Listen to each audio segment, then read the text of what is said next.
I know a lot of you struggle with the idea of debt. What is good debt? What is bad debt? In fact, you may think that in order to live your life, you have to go into debt just to get through and make ends meet. I think in very rare circumstances, this is the case. And although sometimes debt is necessary, there are very limited circumstances under which it makes sense to take out debt. In today's video, we're going to address the topic of consumer debt. I know there's a lot of confusion about debt, good debt, bad debt, when it's okay to take on debt, when it's not okay to take on debt. And specifically today, we'll be talking about consumer debt. So that does not include things like student loan debt, a home mortgage debt. It can include an auto loan, but in general, we're talking about debt that you accrue based upon your desire to consume products that may or may not be necessary, but most likely are not necessary for your life. The first negative aspect to consumer debt is that you will often accrue heavy amounts of interest on the debt that you've taken out. You usually are taking on the debt because you do not have the money available. You think that you'll make monthly payments, minimum monthly payments typically. The problem with this idea is that the debt that you have has an interest rate associated with it, and this interest rate results in the balance on your card actually growing if you're just making the minimum monthly payments. You may even be making slightly more, but the interest rate is so high that you can never pay down this balance. Then the balance grows out of control to a place where you're looking at 10, 20 years perhaps to pay down the balance given the income that you're bringing in. This can be catastrophic. When people end up in this situation and they still need to get other items for their daily lives like groceries, they end up getting multiple credit cards and balancing multiple credit cards with high interest rates in order to live. This is an untenable situation and can put you in great amounts of danger if you're not careful. In fact, this can happen so quickly that you don't even know it's happening, and by the time that you realize that you're in a position that's out of control, there really aren't very many options for you to get out unscathed. The second major impact has to do with the stress and anxiety that this situation produces. I think if you go into a store and you see something that's new and flashy and you feel like you need this item, let's take for example a big screen TV. You really want this TV. You know it's going to enhance your life. You're going to use it every day. You'll use it to watch TV. You'll use it to watch the football games on Sunday. Your family will use it for family time.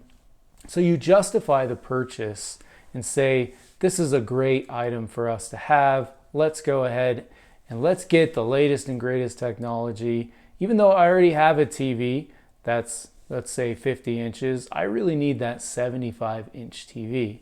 So you buy it and you put it on a credit card because you don't have the cash available to pay for this item.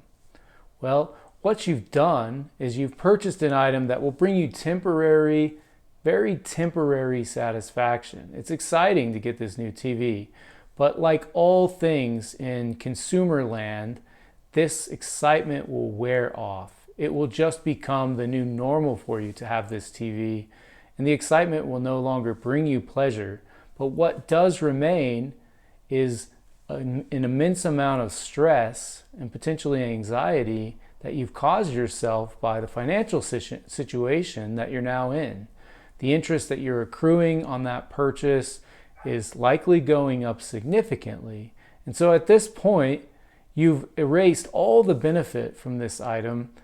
This is also a depreciating asset, like every piece of consumer technology. Pretty much everything you buy loses value once you've purchased it. There are exceptions to this rule, but it's pretty uncommon. And so Now you're in a place where you have something that's less valuable, yet you owe more money than you paid for it originally because the interest is out of control.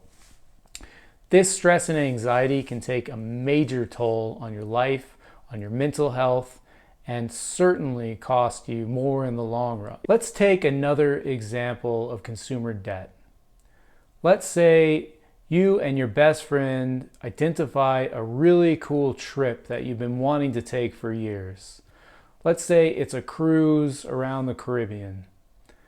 You see that the tickets for this cruise have gone on sale, you have an opportunity, yet you realize that you really don't have money for this trip right now. You haven't been planning for it, and you haven't saved enough money to take the trip. But instead of saying no, you decide, I want this experience, I'm going to take on debt and go on this trip now. I'll pay it off over time and it will all be okay. Well, this hurts you in a couple of different ways. One, if you don't have an effective way of paying down this debt at an accelerated rate, it will fall victim to high interest rate debt accumulation, and then you'll be in a position whereby this trip costed you a lot more than it would have had you just planned for it in advance. The second impact is that although you may have had an excellent experience, the immeasurable amount of stress and anxiety that you'll feel trying to pay this off over the next 12 months or longer, however long it takes you, will completely erase the satisfaction that you get out of your trip. Perhaps this isn't the case for you and you're able to not worry about such things, but in my case, I would not be able to enjoy myself. What's the alternative to this approach? Well, in my view, the best alternative is to identify that trip far in advance. Take measured actions to save enough money for the trip, know how much it's going to cost, and when you reach the amount that you need to purchase the tickets and enjoy the trip, that's when you plan for this trip, instead of buying it now and paying later.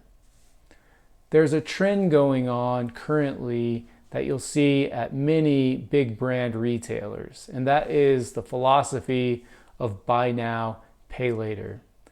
Please be very cautious with this approach. They're appealing to your emotions, your desire to have something or do something now, but without the thought that's necessary to actually afford this item or this experience. You're putting yourself at great risk here. What's the entire point of having money? Well, for me, one of the main benefits of having money is to be able to buy my time back. When you go into consumer debt for items that bring you very momentary satisfaction, what you're doing in essence is trading your time for these goods, because in order to pay them off, you'll have to work more and more hours to pay off those items. And on top of that, the item is actually going to cost you more in the long run because of interest. So you're compromising not only all of the time that it would take to earn the amount of money to buy that item, but also all of the excess time that you're having to spend in order to pay off the interest that you've accrued on the purchase. One of the biggest downsides to debt is that you're losing your time, your most valuable commodity, in order to have something now. Instead of all of these behaviors around debt, my advice is to learn how to live within your means. There are things flashing across our screens every day. We think we need these items. We need the fastest computer. We need the new phone that offers us excellent service and an enhanced camera. We think we need the fastest internet service. I challenge you to explore all of these things. You don't need everything. In fact, you need very few things to survive, and sometimes life is more enjoyable when you have less, but you have more people around you who are loving and supportive and are giving of their time and energy. I encourage you to focus on things that bring you joy and value, that are free or at very low cost, and encourage you to get outside and to do different things besides purchase expensive consumer items that you think will solve your current problem, you think will make you feel happier, but in the long run just perpetuate a cycle of stress and anxiety and a loss of your time in order to pay off those items that you don't even really enjoy using. I think the final example I'll use here is when you go out and decide to buy a vehicle that's vastly above what you need in order to live day to day. The purpose of a vehicle in general is to get from point A to point B. Most of us live in cities where roads are well developed and there aren't any specific needs that we have. Sometimes you'll need a truck for hauling things. Sometimes you'll need a larger vehicle if you have kids. These are things that can be worked around, but you likely do not need the latest and greatest luxury vehicle with the biggest engine and the latest technology. Avoid at all costs buying a vehicle that is unnecessary. Until you're financially able to pay for that vehicle in cash, avoid it. Instead, purchase a vehicle that is within your means, allows you to accomplish your goal, but doesn't put you at risk of having consumer debt that ultimately steals your time, your energy, and your mental health. Be smart about the decisions you make. Live within your means. This does not mean that you can't go out and enjoy a coffee.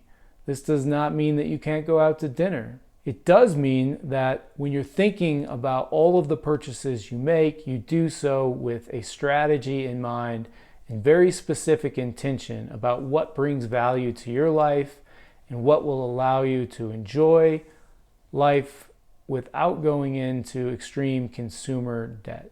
If you have any questions about debt, feel free to throw them below in the comments. I'll be sure to get back to you.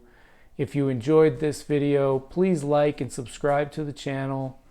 I really appreciate your feedback. I'll see you in the next video.